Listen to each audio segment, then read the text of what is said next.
হুজুর দমন করতে গেলে হুজুর দরকার। হুজুর দমন করতে গেলে কি দরকার? হুজুর দরকার।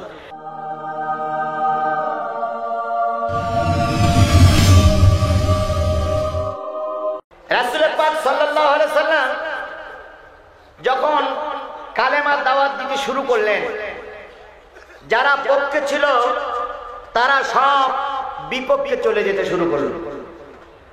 যারা এতদিন আলামিন বলেছেন, মাহবুব বলেছেন, যারা এতদিন পক্ষে কথা বলেছেন, তারা সব বিরোধিতা করতে শুরু করলো। রাসূল পাক সাল্লাল্লাহু আলাইহি সাল্লাম ভাঙা ময়দানে কাজ চালু রাখলেন, বন্ধ করলেন না। আবু জেহেল, আবু লাহাব, উতবা, সাইবা দেখতে লাগলো মুসলমানদের সংখ্যা দিন দিন বেড়ে যাচ্ছে। এবার চিন্তা করলো এই অবস্থা যদি চলতে থাকে একদিন মুহাম্মদ ক্ষমতায় চলে যাবে।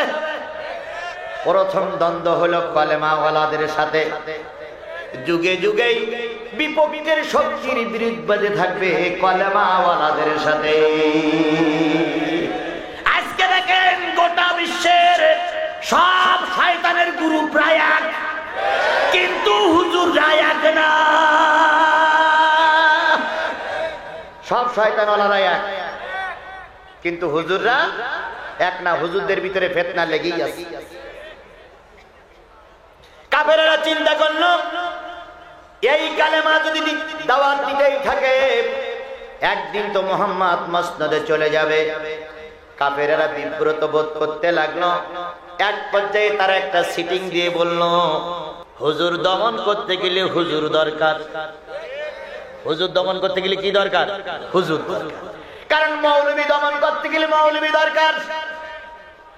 রাজনৈতিক নেতা দমন করতে গেলে আর এক রাজনৈতিক দলের মাথা উঁচু করা দরকার, তাছাড়া রাজনৈতিক নেতা দমন হবে না।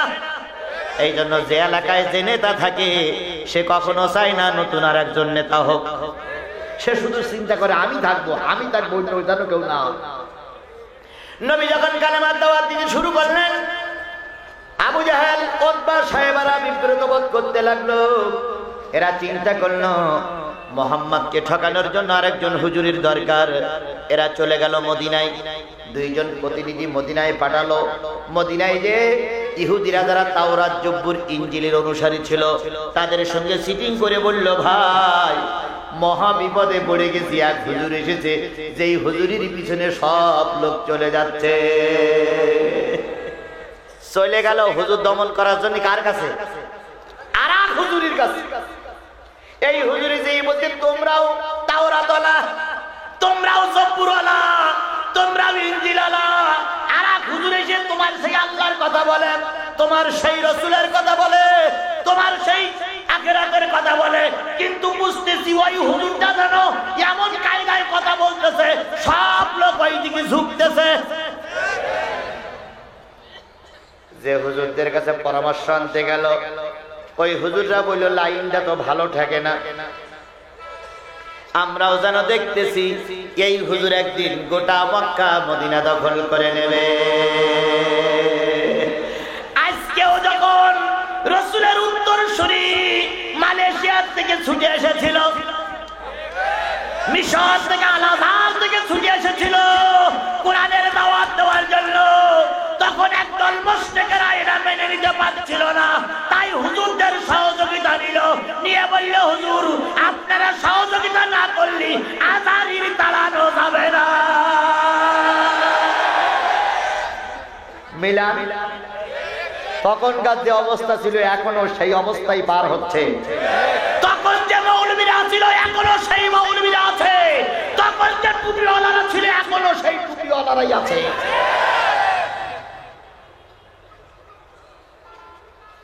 মৌলবীরা, ওই মদিনার মৌলবীরা মসলা শিখাই দিল, যদি সত্যিকার মুহাম্মদ আল্লাহর নবী হয় তাহলে তোমরা তারে দামাতে পারবে না।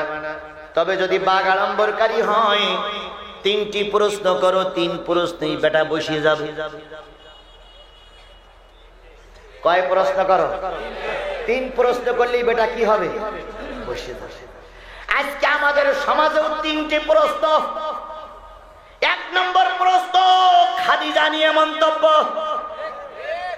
2 নম্বর প্রশ্ন 6 প্যাক। 3 নম্বর প্রশ্ন পর্দা সম্পর্কে মাসলা। সেই সময়ে কয়টা প্রশ্ন এসেছিল? আজকেও আমরা দেখতেছি সেই 3টি প্রশ্ন আমাদের সঙ্গে লেগেই আছে। ওনারা বলে দিল কয়টা প্রশ্ন করো। 1 নম্বর প্রশ্ন আব্দুল্লাহর বেটা মুহাম্মাদের দিয়ে বলো আসহাবে কাহফ সম্পর্কে কি জানো বেটা। 2 নম্বর প্রশ্ন করো যুলকারনাইন সম্পর্কে কি জানো বেটা। 3 নম্বর প্রশ্ন করো রূহ সম্পর্কে কি জানো। এই 3টি প্রশ্নের উত্তর তারাই দিতে পারবে যারা আল্লাহর নবী। আর কেউ উত্তর দিতে পারবে না। এরা 2 জন চলে এসে কাফেরদের নিয়ে সিটিং করে বলল ভালো একটা ফর্মুলায় এসে গেছি, ভালো একটা সমাধানে এসে গেছি। এই প্রশ্ন করা যাক মুহাম্মাদের কালেমার দাওয়াত বন্ধ। সবাই চলে গেল। মুহাম্মদ সাল্লাল্লাহু আলাইহি সাল্লামকে ডেকে বাহির করলো। আমি কিন্তু সূরা কাহফের শানে নজুল বলতেছি, কেন সূরা কাহফ নাজিল হলো। এরপরে মুহাম্মদ সাল্লাল্লাহু আলাইহি সাল্লামকে ডেকে সামনে বসাই বলল আপনি না আল্লাহর নবী বলে দাবি করছেন, বলেন তো কাহফ সম্পর্কে বা কি বলে আসহাবে কাহফ সম্পর্কে আপনি কি জানেন বলেন তো। রাসূল বললেন তারপরে যুলকারনাইন সম্পর্কে আপনি কি জানেন, আপনি না নবী মানুষ, কি জানেন। নবী কি লেখাপড়া জানতো, নবী কি লিখতে পারত, নবী কি বই দেখে পড়তে পারত। এরা জানে নবী বই দেখে পড়তে পারবে না, লিখতেও পারবে না, সুতরাং উত্তর দিতেই পারবে না। এরপরে রূহ সম্পর্কে আপনি কি জানেন। আল্লাহ নবী স্বাভাবিকভাবে বললেন আগামী কালকেই বলবো। কিন্তু নবী যে জিনিসটা বললেন না সেটা হলো ইনশাআল্লাহ, যদি চায় আগামী কালকেই বলবো। এই কথাটা উনি বললেন না। উনি মনে করলেন যে যেভাবে ওহী আসে সেইভাবেই ওহী আসবে, আমি বলি। পরের দিন কাফেররা মুশরিকরা দলে দলে চলে আসলো, এসে জিজ্ঞাসা করলো মুহাম্মদ সাল্লাল্লাহু আলাইহি সাল্লাম কই সেই উত্তর। আল্লাহর নবীর কাছে সারা রাত ওহী আসলো না। পরের দিন যখন মুশরিকরা আসলো সেদিনও নবীর সামনে ওহী আসলো না। নবী দারুণ একটা বিপদে পড়ে গেলেন, বিপদে পড়লেন। এভাবে করে নবী কিছুই বললেন না, মুশরিকরা চলে গেল। পরের দিন এসে আবারও বলতেছে কই আমাদের উত্তর। পরের দিন ওহী আসলো না। এবার কাফেরেরা মুশরিকরা হাততালি দিতে শুরু করলো। আমাদের চেষ্টা এবার সফল হয়েছে, মুহাম্মাদের লাইন খারাপ হয়ে গেছে, মুহাম্মদ ব্যর্থ, আমরা এখন জয় অর্জন করেছি। এই যে মুহাম্মদকে ঠকানো হলো, মুহাম্মদ সাল্লাল্লাহু আলাইহি সাল্লামকে কষ্ট দেওয়া হলো, মাঝখানে কয় গ্রুপ মুহাম্মাদের বিপক্ষে লেগেছে। এক হলো মুশরিক গ্রুপ, আর এক হলো মদিনার হুজুর গ্রুপ।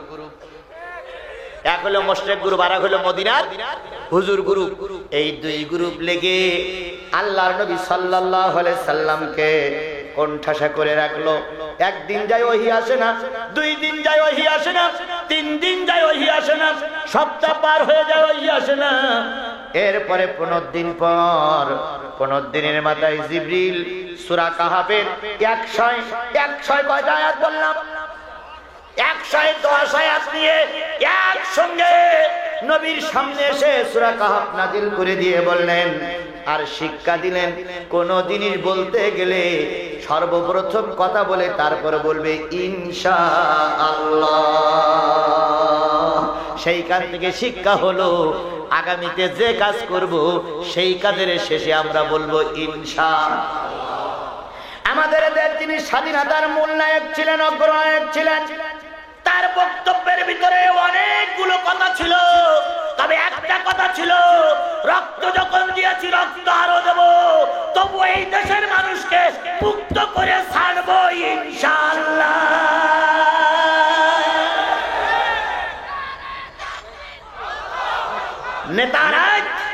নেতার কথাটা কি আপনাদের মনে আছে?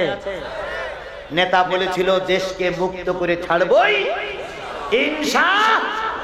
এখনো আমাদের দেশের লোকেরা ওই ইনশাআল্লাহটা ধরে রেখেছে, আর কিছু থাক আর না থাক। নামাজ নেই তাতে কি হয়েছে, রোজা নেই তাতে কি হয়েছে, হজ নেই তাতে কি হয়েছে, কিন্তু কথার শেষে নেতা ইনশাল্লাহ বলেছে ওটা এখন আমরা পালন। এখন ইনশাল্লাহ বলার ভিতরে বরকত আছে না নাই? এবার রাসূল ইনশাল্লাহ ভুলে গেলেন, তাই তো রাসূলকে আল্লাহ শিক্ষা দিয়ে সূরা কাহাফ নাজিল করে শিক্ষা দিলেন, নবী গো যত কাজ করবে সব কাজে বলবে কি আগামীতে যেটা করবে সেটা বলবে কি ইনশাআল্লাহ। তাহলে আজকের প্রথম শিক্ষা হচ্ছে যে যাই কাজ করি সবাই আজকের থেকে বলবো ইনশাআল্লাহ। তবে যদি বলি চুরি করতে যাবো ইনশাআল্লাহ, আগামীকাল মদের বোতল টানবো ইনশাআল্লাহ, হবে? এই বউ তোরে তালাক দিলাম ইনশাআল্লাহ, যদি তালাকের পরে ইনশাআল্লাহ বলা হয় তালাক হবে না। কেন হুজুর ইনশাআল্লাহ সব জায়গায় বললি যদি হয় কেন হবে না? কেন সব জায়গায় ইনশাআল্লাহ বলবেন না? বিসমিল্লাহ দিয়ে মদ শুরু করলি মানে সওয়াব বেশি হয়। বিসমিল্লাহ সব জায়গায় কাজে লাগানো যাবে না, যেখানে বিসমিল্লাহ লাগানো দরকার সেখানে বিসমিল্লাহ পড়বেন। তাহলে সূরা কাহাফ কোন প্রেক্ষাপটে নাযিল হলো বুঝাতে পেরেছি? এক। দুই নম্বর, এই সূরা কাহাফ যদি কেউ মুখস্থ করে দৈনিক একবার যদি যে কোনো সময় তেলাওয়াত করে, নবী বলেন ওই ব্যক্তি দাজ্জালের ফিতনা থেকে মুক্ত হয়ে যাবে। আমাদের দেশ যিনি স্বাধীনতার মূল নায়ক ছিলেন, অগ্রনায়ক ছিলেন, তার বক্তব্যের ভিতরে অনেকগুলো কথা ছিল, তবে একটা কথা ছিল, রক্ত যখন দিয়েছি রক্ত আরো দেব, তবু এই দেশের মানুষকে মুক্ত করে ছাড়বো ইনশাআল্লাহ।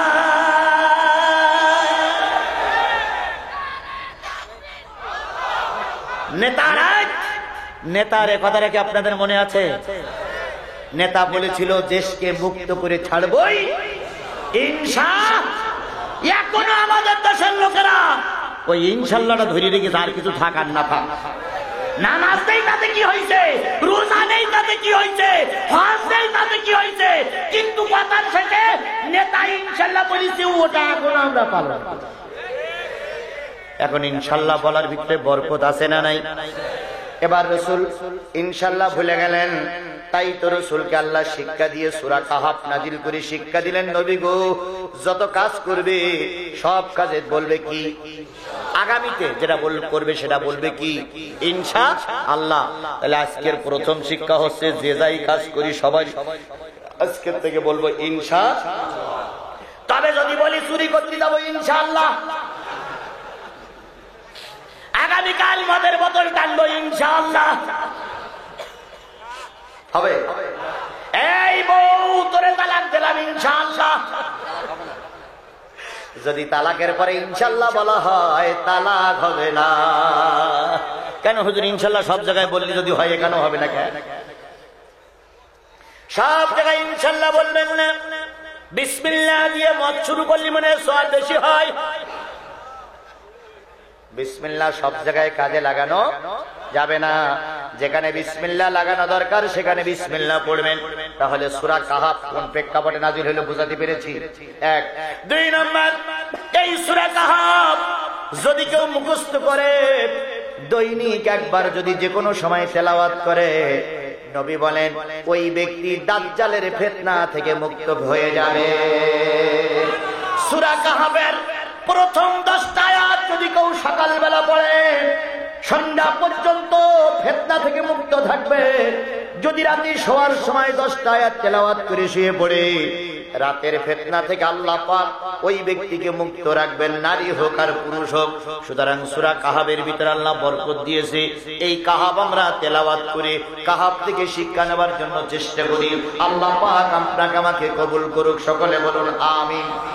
আরো জোরে বলুন আমিন। এবার আসুন, ইহুদিরা কি বলে?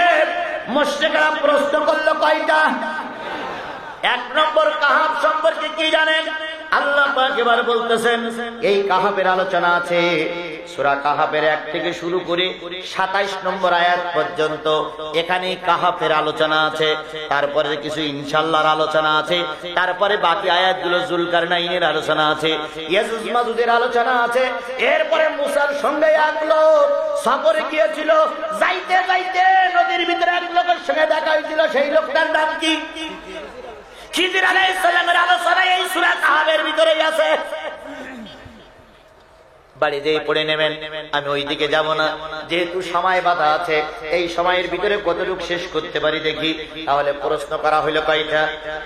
এবার প্রথম প্রশ্নের উত্তর আসবে। আল্লাহ বলতেছেন, আমা হাসিবিতা আন্না সাহাবাল কাহফি ওয়ার রাকিম কানু মিন আয়াতিনা আযাবা। আপনি কি ধারণা করেছেন আসহাবে কাহফ আমার নিদর্শন সময়ের ভিতরে একটা অতি আশ্চর্য জিনিস ছিল? এটাকে আপনি ধারণা করেছিলেন, আপনি বুঝে গেছেন যে আমার অতি আশ্চর্যের ভিতরে, মুজিজার ভিতরে, অতি আশ্চর্য জিনিসের ভিতরে কাহফ আর রাকিমের আলোচনা একটা আশ্চর্য মনে করতেছেন। আল্লাহ পাকের কাছে প্রশ্ন করা হলো, নবীর কাছে প্রশ্ন করা হলো কাহফ সম্পর্কে। আল্লাহ পাক বলে দিলেন আসহাবে কাহফ আর রাকিম। দুইটা প্রশ্নের উত্তর একসঙ্গে দিয়ে দিল। রকিম মানে হলো গুহাবাসী, কাহফ মানে হলো গর্তবাসী। কাহফের আলোচনা করা হয়েছে গর্ত জায়গায়, কিন্তু জায়গা ওর ভিতরে অনেক। আর গুহা হলো চারিদিক বন্ধ, মাঝখানে একটা রাস্তা। ওই রাস্তার ভিতর দিয়ে ওই ছোট্ট জায়গায় বসেছিল, এরা হলো গুহাবাসী। আর বিস্তীর্ণ এলাকায় হলো কাহফবাসী। আল্লাহর নবীর কাছে প্রশ্ন করা হলো, নবী তো কিছুই জানতেন না। সাহাবীরা বলেন, ইয়া রাসূলুল্লাহ একটু ব্যাখ্যা করেন। নবী বললেন, শোনো, তোমরা এই পৃথিবীতে আসার আগে, তোমরা এই পৃথিবীতে, আমি নবী মুহাম্মদ পৃথিবীর আসার মাত্র 20 বছর আগে একদল মানুষ ঈমানের পরে টিকে ছিল। 20 বছর আগে একদল মানুষ ঈমানের পরে টিকে ছিল। এই 20 বছর আগে যারা টিকে ছিল তারাই হলো আসহাবে কাহফ। রাসূল জন্ম নেওয়ার 20 বছর আগে তারা মৃত্যুবরণ করেছিল। সাহাবীরা বলেন, ইয়া রাসূলুল্লাহ আরেকটু ব্যাখ্যা করেন। তুই বলতিস কি করে হয়?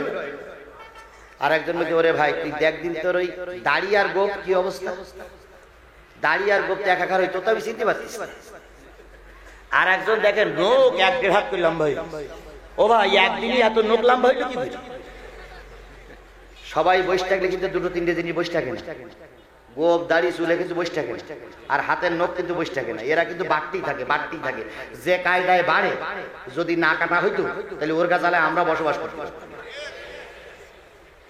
নখ হাত চুল থেকে খাল করে, হায় রে সর্বনাশ। এবার একজন আর একজনের নখ চুল কাট পরিষ্কার করে বলতেছে, বাজারে তো সব বাজারে গেলে তো ধরা খেয়ে যেতে হবে।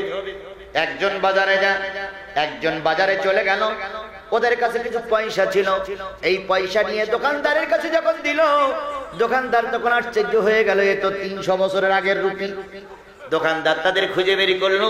এই 300 বছরের ভিতরে আল্লাহ পাক ওই জালেম শাসক পরিবর্তন করে ওই দেশে ইসলামী শাসক তৈরি করে দিয়েছে। মাঝখানে ঘুমাই রাখলো কয় বছর? যুবকরা বুঝলো একদিন, কিংবা একদিনের কিছু কম সময় ঘুমাইছিল। এরপরে আল্লাহ পাক দেশ পরিবর্তন করে দিয়েছে, শাসক পরিবর্তন করে দিয়েছে, দেশের মানুষ পরিবর্তন করে দিয়েছে। এখন কোরআনের শাসক রাজ দরবারে বসে আছে। যুবকেরা চলে গেল দোকানে, যুবককে নিয়ে রাজ দরবারে হাজির হয়ে গেল। এবার বলতেছে, রাজা এই লোকটারে দেখেন তো দেখি। রাজা এবার ওদেরকে ধরে ওদের কাছে চলে গেল, ওদেরকে ডেকে নিয়ে আসলো। সব খবর শুনে ওদের কামরার ভিতরে যখন যাবে, এ তখন বললে, আপনারা দাঁড়ান, আমি ভিতরের লোকগুলো ডেকে নিয়ে আসি। এই বলে ভিতরে গেল। সেই যে গেল, আজও পর্যন্ত আসলো না। আর কিয়ামত পর্যন্ত আল্লাহর আসার সুযোগ করে দেবে না। আসহাবে কাহফ ওখানেই ঘুমায় গেল, ওখানেই মৃত্যুবরণ করলো। জালেম শাসক আল্লাহ পরিবর্তন করে দিয়ে আল্লাহ পাক একটা নতুন শাসক তৈরি করে দিল। সেই শাসকটা ছিল আল্লাহওয়ালা শাসক। আল্লাহ পারে কি পারে না? এই যুবকদের আল্লাহর নাম ইরে বাঁচাই রাখলো কেন? কেন বাঁচাই রাখলো? যুবকদের বুঝাইলো একটা জিনিস বোঝো, তোমরা যে জালেমের বিরুদ্ধে আমার কাছে সাহায্য চেয়েছো, আমি আল্লাহ পাক সাহায্যটা তোমাদের দেখাবো। কিন্তু এতদিন তো দুনিয়ায় বেঁচে থাকতে পারবা না, এই জন্য ভূমির ভিতরে দিয়ে আমি আল্লাহ পাক তোমারে টিকায় রাখবো। বাংলাদেশের 16-17 কোটি মানুষের ভিতরে 16 কোটি মুসলমান। আমরা কি আজারি ধরে রাখতে পারতাম না? পারতাম না? পারতাম না? কিন্তু ধরে রাখা গেল না, ধরে রাখা গেল না। সরকার বাহাদুর রিস্ক নিলেন না। সরকার বাহাদুর যে কায়দায় হোক সরাই দিলেন, কারণ বুঝালে যা আপনার বিরুদ্ধে আমরা লাগি না, আপনার বিরুদ্ধে আপনাদের মতন একদল হুজুররা লেগেছে। এই জন্য আজারি যখন চলে যায় দিলেন, চোখের পানি ফেললেন। রাসূল যখন মক্কা থেকে হিজরত করে মদিনায় চলে গিয়েছিলেন, তখন কাবার সামনে দাঁড়ায় কেঁদেছিলেন, মক্কা ও আমার কাবারে, আমি কিন্তু তোর দিল দিয়ে ভালোবাসি, আমি কিন্তু তোর অন্তর দিয়ে ভালোবাসি রে কাবা, কিন্তু তোর সন্তানের আমার মক্কায় থাকতে দিল না। তোর সন্তানদের চক্রান্তের কারণে আমার মক্কা ছেড়ে হিজরত করে রাতের অন্ধকারে মদিনায় চলে যেতে হচ্ছে। আজারি ভাই যখন বিমানবন্দরে বিমানে উঠতেছিলেন, তখন বিমানের সিঁড়িতে দাঁড়ায় বারবার বাংলাদেশের দিকে তাকাই দেখতেছিলেন, আর তার নজর থেকে কথা ফুটে আসতেছিল, আল্লাহ আমি বাংলাদেশের নাগরিক, আমি বাংলাদেশের কিছু একজন সন্তান, আমি একজন যুবক, কোরআনের কথা বলার জন্য 3 মাসের ছুটি নিয়ে 4 মাসের ছুটি নিয়ে বাংলাদেশে এসেছিলাম, কিন্তু বাংলার হুজুর নামক কিছু কলঙ্কিত ব্যক্তিরা আমাকে বাংলায় থাকতে দিল না।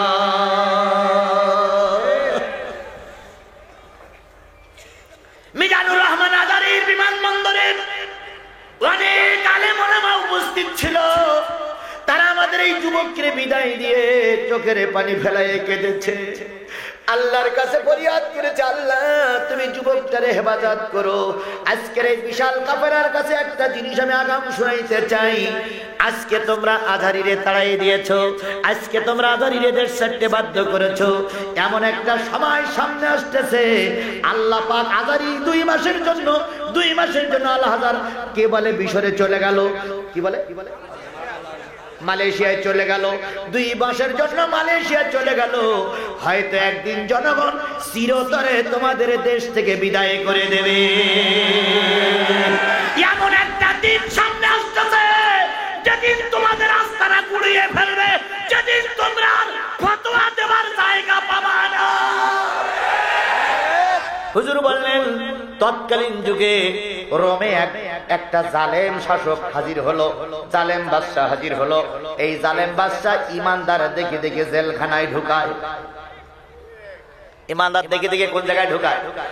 চোর ডাকাত ধরে না, খুনি সন্ত্রাসী ধরে না, যত রাগ সব হুজুরদের উপরে। হুজুর ধরো, হুজুর মারো, হুজুর ভরো জেলে, হুজুর ধরো, হুজুর মারো, হুজুর ভরো জেলে, নিজের ঘরে তাকাই দেখো হুজুর তোমার ছেলে। এদিক হুজুর দেখলে সহ্য করতে পারে না, আবার দোয়া কথায় হুজুর দোয়া করেন আমার ছেলেটারে যারা কোরআনের হাফেজ বানাতে পারি।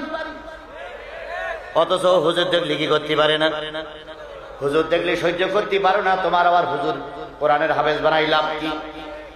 উনি চাই আমি আকাম কুকাম করি, তাতে দুঃখ নাই, কিন্তু আমি মরে গেলে জানো সেই আমার জন্য দোয়া করে। ওরে ভালো করে শুনে রাখো, ভালো করে শুনে রাখো, আল্লাহ পাক বলতেছে যেই ব্যক্তির আমল ভালো হবে না, মৃত্যুর পরে সন্তানাদি ছেলে মেয়ে কোনো কাজে আসবে না। নিজে নামাজ পড়ে না, বাচ্চা ছেলেরা কয় খোকা নামাজ পড়েছিস? ছেলে কয় বাপ্পা নামাজ পড়ে না, আমার শুধু নামাজ পড়তে বলে। আছে না নাই? তুমি বিড়ে টানো, তোমার ছেলে বিড়ে ঘর হবে। তুমি গাঁজা খাও, তোমার ছেলে গাঁজা ঘর হবে। তুমি আগে ভালো হও, তারপরে ছেলে মেয়েও ভালো হবে। আচ্ছা, যারা আজকের এই সমাজে মদ খাচ্ছে, ইয়াবা খাচ্ছে, ওরা কি একদিনই শিক্ষা নেছে? প্রথম কি করেছে? বাপ বিড়ি টেনিস ছেলের কাছে, খোকা বিড়িটা একটু আগুন জ্বালাই নিয়ে আয়। ছেলে আগুন জ্বালাই নিয়ে আসার আগে বাবার কাছে দেওয়ার আগে 3 বার টান দেয়। টান দিয়ে দেখলে বাপ কি খায়। কিছুদিন পরে বাপ খায় সিগারেট ধরাই নিয়ে সিগারেট টানে। এরপরে কিছুদিন দেখা যায়, কিছুদিন পরে দেখা যায় বাবা কলকের ভিতরে কি যেন দিয়ে আগুন দিয়ে এরপরে ধোয়া টেনে টান দেয়। মারে জিজ্ঞেস করে, আব্বা আগে খেতে বিড়ি, তারপরে ধরলে সিগারেট এখন কি জানে মা? ওপরের দিক খুদায় কিও, মা কয় গাঁজা। ছেলে কয় তাহলে আমি একটু গাঁজা খেয়ে দেখি। বিশ্বাস করো অধিকাংশ ছেলে মেয়ে বাবার কাছ থেকে শিক্ষা নেয়। এই জন্য ছেলে গাঁজা খাবে না, ছেলে মদ খাবে না, ছেলে ফেন্সিডিল খাবে না। তুমি বেটা যদি ভালো হও তোমার সমাজ ভালো হবে। পুলিশ একলা কয়জনের ঠেকাবে? আর প্রধানমন্ত্রী তো মোটামুটি চারিদিক 80-60টা করে বিন্দে বিন্দে লেগেছে এই সমাজ থেকে মাদক মুক্ত সমাজ করবে। আমরা প্রধানমন্ত্রী আপনার সাথে আছি, আমরা প্রধানমন্ত্রী আপনার সাথে মাদকের বিপক্ষে অবস্থান নিয়েছি। কিন্তু আপনার যারা সুযোগ্য সন্তান গোটা দেশে ঘুরে বেড়াচ্ছে, এরাই মাদক নিয়ে দৌড়দৌড়ি করছে। আগে এদের কন্ট্রোল করুন, মৌলবীদের কন্ট্রোল করা লাগবে না। কারণ মৌলবীরা গাঁজা খায়, মৌলবীরা মদ খায়। গোটা বাংলাদেশে একজন ইমাম সাহেবের দেখাই দেন, ইমাম সাহেব মদ খাওয়া অবস্থায় ধরা পড়ি, একটা জায়গায় দেখাই দেন তো আপনারা। বাংলাদেশে এতগুলো বক্তার ওয়াজ বন্ধ করে দেন, কোন বক্তা হেরোইন খায়, কোন বক্তা মদ খায়, এসব বন্ধ হবে। আর যারা গাঁজার আসর বসায় ওগুলো চকি দেখতে পাও না তোমরা। পীরির দরবারে ওরসে কমে মন মন গাঁজা খায়, পীরও গাঁজা টানে, মুরিদও গাঁজা টানে। এসব চকি দেখে না, নড়ি করে জিহাদি তাফসীর বন্ধ করে দাও। বিশ্বাস করো আমাদের মাহফিলে এসে বেনামাজি নামাজি হয়, আমাদের মাহফিলে এসে সুদখোর ভালো হয়, আমাদের মাহফিলে এসে দাড়িবিহীন লোক দাড়ি রাখতে শুরু করে। আর এখন নড়িয়ে চড়ি হুজুরদের মাহফিল বন্ধ। কেন বন্ধ করেন আপনারা? কে জন্য বন্ধ করেন? একদল লোক কি বলে কষ্ট পরিশ্রম করে কোরআনের একটা মাহফিল দিচ্ছে, আর একজন লোক পিছের দিতে কাটি দিচ্ছে। জিহাদি আসলে সব সর্বনাশ করি ফেলবে, জিহাদি আসলে সব সর্বনাশ করি ফেলবে। আছে না নাই, আছে না নাই, আছে না নাই? আমি দেখতে পাইনি, এই কমিটির লোক দেখতে পাইনি, প্রশাসনের লোক দেখতে পাইনি, কিন্তু আমার আল্লাহ দেখতে পেয়েছে। গত কয়েকদিন আগে পাবনায় মাহফিল করলাম, এক লোক এসেছে ঠ্যাং এক কান, পায়জামা এক কান হাঁটুর নিচে, আর এক কান ফুল নিচে। পায়জামা বড় করে হাঁটু বলে হাঁটুর নিচে এক কান, আর এক কান নিচে ফুল। তিনি আবার উকিল মানুষ। তা আমি বললাম স্যার আপনার ইয়ে দশা কেন? কাছে হুজুর কি ঠ্যাঙের কান উঁচু আর এক কান নিচু কেন? কাছে হুজুর তাও আপনি দেখে বলেছেন আপনার চোখ ভালো তো। আমি বলি ইয়ে দশা হয়েছে কেন?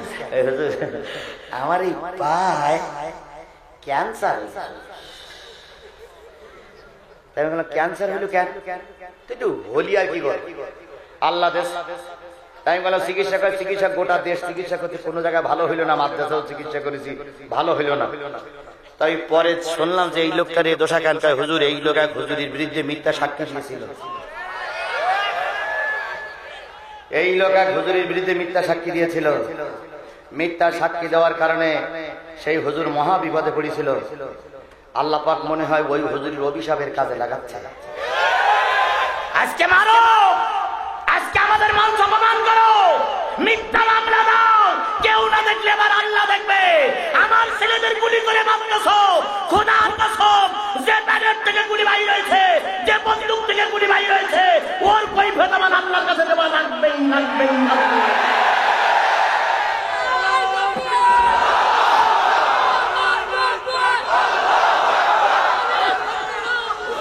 আমরাও চাই, শোনো মুসলমান, আমরাও চাই বাংলাদেশ মাদক মুক্ত হোক, আমরাও চাই বাংলাদেশ জঙ্গি মুক্ত হোক। কিন্তু একটা জিনিস খেয়াল করো, ইসলামী আন্দোলনের যুব কাফেলা তথা কোরআন আলাদা, তারা কখনো মাদকের সঙ্গে সম্পর্ক রেখে চলে না। মাননীয় প্রধানমন্ত্রী 5 ওয়াক্ত নামাজি, কথা ঠিক না ঠিক? মাননীয় প্রধানমন্ত্রী কোরআন তেলাওয়াতকারিনী, মাননীয় প্রধানমন্ত্রী 64টি জেলায় 64টা মসজিদ তৈরি করার জন্য পরিকল্পনা রয়েছে। ইতিমধ্যে মসজিদের কাজও শুরু হয়েছে। মাননীয় প্রধানমন্ত্রী কোরআন পড়ে তারপর কাজ শুরু করে, তাহলে মাননীয় প্রধানমন্ত্রী কোরআনওয়ালা, মাননীয় প্রধানমন্ত্রী নামাজি, মাননীয় প্রধানমন্ত্রী শরীর ঢেকে রাখে, মাননীয় প্রধানমন্ত্রী কোরআন হাদিস মেনে চলেই বলে একজন জাতীয় সংসদের একজন বিশেষ নেতা বাড়ি পাশের জেলায় উনি একটা দাবি করেই ফেলেছে যে সবার সাথে হযরত ব্যবহার করা হয়, আমাদের প্রধানমন্ত্রীর নামের প্রথমে হযরত লেখা হোক। এটা কিন্তু দাবি করেই ফেলেছে, একজন দাবি করেই ফেলেছে, আপনারা মিডিয়ায় দেখেছেন। তার মানে এটা তার মনের দিক দিয়ে হোক আর ভৌতিক হোক আন্তরিকতার সহিত ভালো কাজ থেকে বুঝেই ফেলেছে। কিন্তু বর্তমান যুগে কারোর নামের প্রথমে এইরকম কি লেখা? আচ্ছা হয় হোক না, মুফতি সাহেবরা ফতোয়া দেবে, আমি তো মুফতি সাহেব না, ও ফতোয়া আমার দেওয়ার দরকার নেই। আমি শুধু বলতে চাচ্ছি যে প্রধানমন্ত্রী এত ইসলামের পরে আবেগ, আর আপনারা প্রধানমন্ত্রীর দলের লোক, আপনারা হুজুর দেখলে সহ্য করতে পারেন না, আপনারা কোরআনের মাহফিল বন্ধ করে দেন। আর যাই হোক, আপনি প্রধানমন্ত্রীর দলের কর্মী না। কথা বলেন, কথা বলেন, কথা বলেন। প্রধানমন্ত্রীর কাছে আমাদের দাবি, আপনি শুধু আওয়ামী লীগের প্রধানমন্ত্রী না, আপনি 17 কোটি মানুষের প্রধানমন্ত্রী। আপনার দলের নেতা কর্মীদের যেমন চাওয়া পাওয়া আছে, আমাদেরও চাওয়া পাওয়া আছে। আপনি যদি আমাদের জননী হন, তাহলে আপনার সন্তানের পরে যে নেতৃত্ব দিচ্ছেন আমাদের পরেও নেতৃত্ব দেন। আমাদের দাবি হলো যে দোষীদের শাস্তি দেন, নির্দোষ মানুষ যদি চোখের পানি ফেলায় প্রতিটা পানি কাজে লাগবেই লাগবেই লাগবে।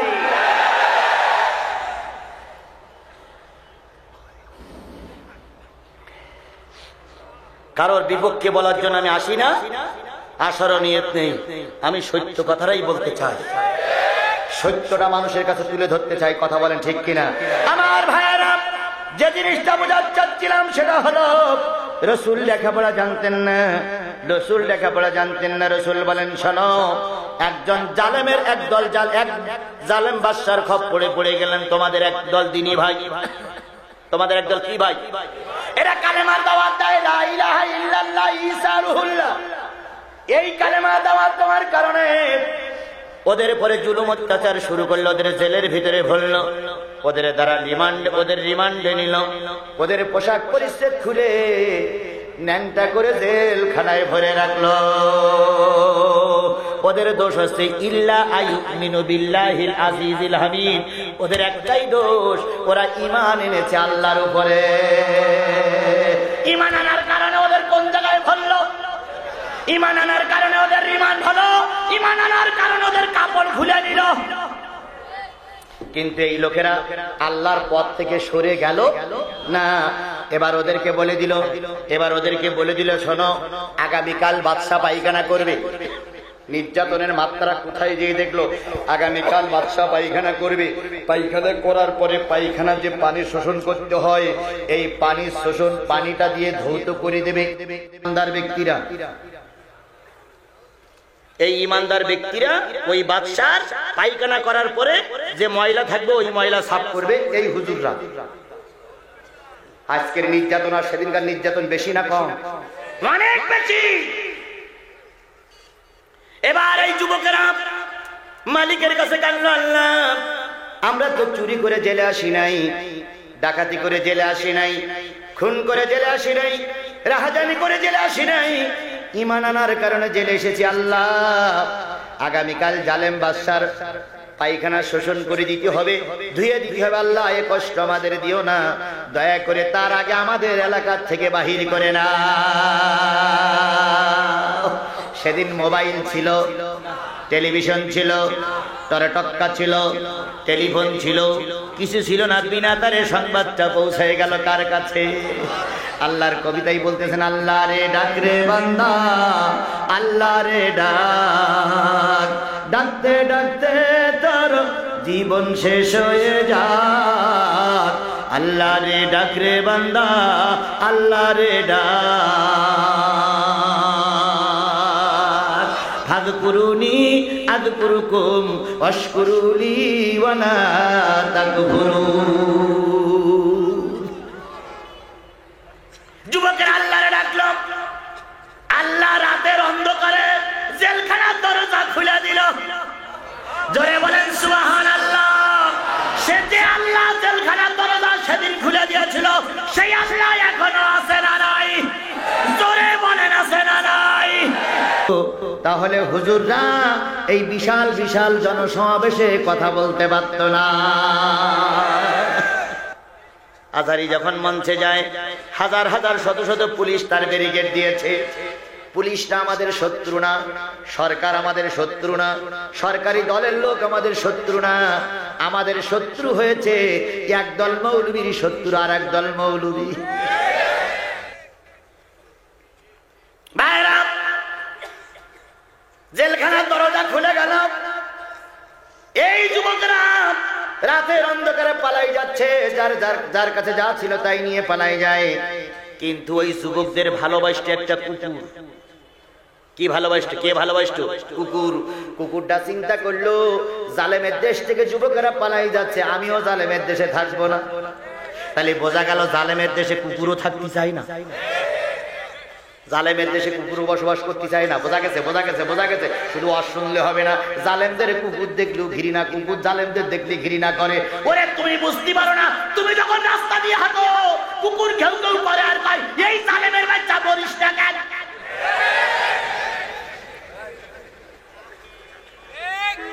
জালেম যখন গাড়ির বহন নিয়ে চলে যায়, কেউ না দেখলে কুকুর তাকাই থাকে আর কয় আল্লাহ বড় জালেম যাচ্ছে, আল্লাহ বড় জালেম যাচ্ছে, আল্লাহ ধরো ধরো ধরো ধরো। কিছু দূর পরে দেখা গেল সামনে দিয়ে অ্যাক্সিডেন্ট করে সিট পাটাং হয়ে পড়ি আসো। বিশ্বাস করো, মানুষের বদদোয়া লেগে গেলে বেশি দিন টিকে থাকা যায় না। কুকুর বললে আল্লাহ জালেমের দেশে ইমানদাররা থাকে না, আমিও থাকবো না, আমাকেও বের করে নাও। এবার যুবকেরা চলে যায়। এবার কুকুরও সেই পিছনে পিছনে হাঁটতে শুরু করেছে, কুকুরও পিছনে পিছনে যায়। এবার হুজুররা চিন্তা করলো এই কুকুর তো সর্বনাশ করবে। এইবার যুবকেরা যায় আর পিছু বড় বড় ইট পেটকেল ফেলে কুকুরের মাথায় মারে। কুকুরের রক্ত ঝরলো, কুকুরের নাক ফেটে গেল, কপাল ফেটে গেল। কুকুর বললে আল্লাহ জবানটা যদি একটু খুলে দিতে, কেন ওদের পিছনে লেগেছে একটু বলে দিতাম। যুবকের জবান, কুকুরের জবান খুলে গেল। হাদিসটা দুর্বল থাকতে পারে, কিন্তু যেভাবে আসছে সেইভাবে বলতেছি। কুকুরের জবান খুলে গেল, অথবা যুবকেরা কুকুরের আনাগোনা দেখে বুঝতে বললো, যে কোনো একটা কারণে কুকুরের কথা বুঝতে পারলো। কুকুর তার ভাষায় বলতেছে, রে যুবক, কেন রাতের অন্ধকারে দেশ ছেড়ে হিজরত করতেছ? যুবকেরা বলল, কুকুর রে, তুই তো জানিস জালেম শাসক, তুই তো জানিস জালেম বাদশাহ, এখানে আমরা ইমানদাররা টিকে থাকতে পারছি না। কুকুর তখন ডাক দিয়ে বলল, তোমরা যে জালেমের ভয়ে দেশ ছেড়ে চলে যাচ্ছ, আমিও এই দেশে থাকতে চাই না, আমাকে নিয়ে চলো। এবার সবাই চলে গেলে এবার ওই গর্তের ভিতরে, কাহাবের ভিতরে, গর্তের ভিতরে তারা ঢুকে বলল। সংখ্যায় যে কয়জন ছিল, কোরআন শরীফের তাফসীরে কোরআন শরীফের পরবর্তী আয়াতে বলা হচ্ছে তারা সংখ্যায় ছিল 3 জন, কুকুর হলো 4 জন। তারা সংখ্যায় ছিল 5 জন, কেউ বলেছে সংখ্যায় ছিল 5 জন, কুকুর হলো 6 জন। সংখ্যায় ছিল 7 জন, কুকুর হলো 8 জন। এই 3 জন, 5 জন, 7 জনের কথা কোরআন শরীফের ভিতরে আছে। এই 5 জন, 3 জন, 7 জন গর্তের ভিতরে ঢুকে পড়লো। কুকুর হলো পাহারাদার। পৃথিবীতে মানুষ আর জিন ছাড়া জান্নাতেও যাবে না, জাহান্নামেও যাবে না। মানুষ যাবে জান্নাতে, মানুষ যাবে জাহান্নামে, কিন্তু কয়েকটা জিনিস আল্লাহ পাক জান্নাতের ভিতরে ঢুকাই দিবে। তার ভিতরে একটা হচ্ছে হযরত সালেহ আলাইহিস সালামের উষ্টি। সালেহ আলাইহিস সালামের উষ্টি যাবে কোন জায়গায়? জান্নাতে। এরপরে যাবে হলো হযরত উস্তুনে হানানা, রাসূলের গায়ের সঙ্গে একটা খেজুর গাছ লাগাই রাসূল খুতবা দিতেন। এই দুর্বল হাদিস হলো এটা প্রমাণ পাওয়া যায় যে উস্তুনে হানানা যাবে জান্নাতে। আর অনেকগুলো প্রাণীর ভিতরে রাসূল যে উট বা ঘোড়ায় চড়ে যুদ্ধ করেছেন, এটা আল্লাহ জান্নাতে দিয়ে দিবে। আর একটা রিওয়ায়াতে পাওয়া যায় আসহাবে কাহাবের কুকুরকে আল্লাহ পাক জান্নাতি বানায়া দেবে। তাহলে বোঝা গেল কুনু মা'আস সাদিকিন, সত্যবাদীদের সঙ্গে থেকে যদি কুকুর জান্নাতে যায়। ও বগুড়ার মুসলমানেরা, ও জয়পুরহাটের মুসলমানেরা, ও দিনাজপুরের মুসলমানেরা, কুরআনওয়ালাদের সাথেই থাকো। কুকুর যদি জান্নাতে যায়, আল্লাহ পাক তোমাকেও জান্নাতে দিতে পারে। কুকুরের কোনো ভালো আমল ছিল? একটা আমল ছিল, কুকুর পাহারা দিয়েছে কাদের? ইমানদারদের, নামাজি লোকদের। আজকে আমাদের খাসলাত হয়ে গেছে, ইমানদার লোকদের কুকুরই পাহারা দেয়। আর আমাদের চরিত্র এত ভালো, ইমানদার লোক ঘরে শুয়ে থাকলে পুলিশ ডেকে নে কই এর ভিতরে সেই রাজাকার শুয়ে আছে। চরিত্র আমাদের হয়েছে? কুকুর পাহারা দল ইমানদারের, আর আমরা উলাইকা কালহুম বালাদাল, আমরা তার চাইতে আরো নিকৃষ্ট হয়ে গেছি। হুজুর ঘরে শুয়ে থাকে আর পুলিশ ডেকে এনে কয় এর ভিতরে সেই জঙ্গি শুয়ে আছে। পুলিশ ধরে নিয়ে গেল, আরো দাঁত মিসকে আর কয় আমার বিরোধিতা করেছিলে না, বিপক্ষে কথা বলেছিলে না, ভোগো ভোগো ভোগো ভোগো। একটা জিনিস আপনি লিখে নিয়ে যান, সাদা কাগজে লিখে নিয়ে যান, আমাকে বিনা অপরাধে আপনি কাঁদাইছেন, বিনা অপরাধে আপনি আমাকে অপমান করেছেন, বিনা কারণে আমাকে পুলিশ দিয়ে আমার পরিবারকে কাঁদিয়েছেন। আপনিও লিখে রাখুন, এর চাইতে বেশি পানি আপনার চোখের থেকে ঝরবেই ঝরবেই ঝরবে। কথায় বলে যেমন কর্ম তেমন ফল, বিশ্বাস না হয় করি দেখো। বেহেশতে সত্য দোজখ সত্য, বিশ্বাস না হয় মরি দেখো। চিরকাল থাকতে পারবা না বন্ধু, একদিন ক্ষমতা অপসারিত হবে। চিরকাল পাওয়ার থাকবে না, চিরকাল ক্ষমতা থাকবে না, একদিন ক্ষমতা হারিয়ে যাবে, সেদিন যাবা কই? আর যদিও দুনিয়ার কোন মানুষ প্রতিশোধ না নেয়, আমার আল্লাহ কিন্তু সব কিছু গুনে গুনে রেখেছে। এই জন্য আমাদের দাবি, কোরআনের দাবি, ইসলামের দাবি, কাউকে অন্যায় ভাবে কাঁদাইয়েন না। কোন একটা যদি ছাগল অথবা কুকুরেও যদি অন্যায় ভাবে অত্যাচার করা হয়, ওই ছাগল, ওই কুকুর, ওই অত্যাচারী প্রাণী যখন দোয়া করে, ওই প্রাণী যখন বদদোয়া করে, আল্লাহ কয় আমার মাঝখানে কোনো পর্দা থাকে না, ডাইরেক্ট আমার দরবারে কবুল হয়ে যাবে। তবে হ্যাঁ, ওই প্রতিশোধটা একটু আসতে একটু দেরি হয়, আল্লাহ কিন্তু সঙ্গে সঙ্গে নেয় না, আল্লাহ একটু দেরিতে নেয়। আজকে কিন্তু কিছু কিছু লোক, সেদিন দেখলাম ঢাকার এক কাউন্সিলর 6 বছর আগে কাউন্সিলর হয়ে ছিল হলো রিক্সাওয়ালা না কিওয়ালা, এখন কোটি কোটি টাকার মালিক। এই কোটি কোটি টাকার মালিক কত লোকের কাঁদাইছো, কত লোকের কাছ থেকে চিন্তাই করেছো, কত লোককে ফাঁকি দিয়েছো। ওই লোকগুলো যে অভিশাপ দিয়েছে, তোমার টাকা থাকতে পারে কিন্তু সুখ হবে না। যদি বলেন হুজুর কেমন, 50 বছর পার, 40 বছর পার হয়ে গেছে, বিশাল কোটি কোটি টাকার মালিক, হঠাৎ করে একদিন মাথা ঘুরিয়ে চিত হয়ে পড়ে গেছে। পড়ে যাওয়ার পরে সবাই মিলে ডাক্তারের কাছে দিয়ে গেছে, ডাক্তার পরীক্ষা নিরীক্ষা করি কয় ডায়াবেটিস। বগুড়ার যত ব্যাংক আছে সব ব্যাংকে কোটি কোটি টাকা আছে, ধরিছে কি ডায়াবেটিস। ডাক্তার কয় শোনেন নেতা, সকালবেলা 2 কোণ রুটি খাবেন, দুপুরবেলা 2 কোণ রুটি খাবেন, আর রাত্রি একটু চাউলের জাউ খাবেন। তো নেতা কয় ডাক্তার সাহেব এগুলো কি খাওয়ার আগে না পরে? ডাক্তার কয় আগে পরে না, এছাড়া খাওয়া যাবে না। কয় সর্বনাশ, কোটি কোটি টাকার মালিক আমি। কয় যা হন খালি কিন্তু আবার চিকপাটাক দিয়ে বলবে। কি হবে? ডাক্তারের ফর্মুলা মেনে নিতে হবে। এসে বলতেছে 2 কোণ রুটি দাও, দুপুরবেলা 2 কোণ রুটি, এখন রুটি খায় দুপুরবেলা 2 কোণ, রাত্রি 2 কোণ, আর খেজুর ওই চাউলে যাও খায় রাত্রি। এখন হঠাৎ করে ছেলে নিয়ে এসে বড় রুই মাছ, রুই মাছের মাথায় স্ত্রী খাচ্ছে, আর উনি খাচ্ছে যাও, কি চাউলের যাও, মিষ্টি টিষ্টি কিছু না, ওই চাউলের যাও চামচে করে খাচ্ছে। এর মধ্যে স্ত্রী ওই মাথার ভিতরে যে মগজ থাকে, ওই মগজ টান কই হচ্ছে। নেতা তাকাই রইছে, আয় আল্লাহ কতদিন রুই মাছের মাথা খাই না। স্ত্রী তো স্ত্রী তাকাই কয় কি টাকা কি দেখতেছ? কিচ্ছু না, অনেকক্ষণ তাকাইছি না, দেখছিস তুমি কি খাচ্ছ। খাওয়া বন্ধ করলো কে? জোরে বলেন কে বন্ধ করেছে? তাহলে এত টাকার পিছনে ঘোরো কেন দুলাভাই? কোটি কোটি টাকা তোমার আছে কিন্তু আল্লাহ খাওয়াবে না। এবার ডাক্তার বলে দিল নেতা আজানের 1 ঘন্টা আগে উঠবা, বগুড়া রাস্তাঘাট মেবি দেখবা কোন গলিতে কত রাস্তা আছে। এবার নেতা ভোরবেলা উঠে শুধু হাঁটতেই থাকে, হাঁটতেই থাকে, হাঁটতেই থাকে। একদিন আমি শেষ রাত্রি বাড়ি যাচ্ছি, দেখি এক নেতা খেজুর গাছের পড়া খেজুর গাছের গায়ে হাত দিয়ে শুধু ঠেলাঠেলি করে, ঠেলাঠেলি করে। আমি চিন্তা করি এ নেতা তো বড় নেতা, খেজুর গাছের হাত দিয়ে ঠেলাঠেলি করে কেন? আমি জিজ্ঞেস করছি চাচা কি খবর? হুজুর বললেন না ডায়াবেটিস। ডাক্তার বলেছে গা ঘামাইতে হবে, খেজুর গাছ নাড়াচাড়া করতেছে। এই ডায়াবেটিসের আগে আমার আল্লাহ বলে দিল 5 ওয়াক্ত নামাজ পড়ো, 5 বার ওযু করো, 5 বার মসজিদে দিয়ে ব্যায়াম করো, 5 বার গা ঘামাও আর মসজিদে চলাচল করো। মসজিদে যারা ঠিক মতন নামাজ পড়ে, নামাজের খুশু ঠিক মতন আদায় করে, আর যাই হোক ডায়াবেটিস নামক বড় রোগ হয় না। এখন নামাজের 1 ঘন্টা আগে হাঁটাহাঁটি করতেছে, এই হাঁটাহাঁটি 10 বছর 15 বছর আগে করতে, তাহলে আর ওই স্ত্রী মাছের মাথা খেতে তোমার তাকাই থাকতে হইতো না। কিন্তু আল্লাহ তো তোমার তাকাই থাকাবে, কারণ তুমি পরের অভিশাপ নিয়েছো। কথা বলেন, কথা বলেন, কথা বলেন।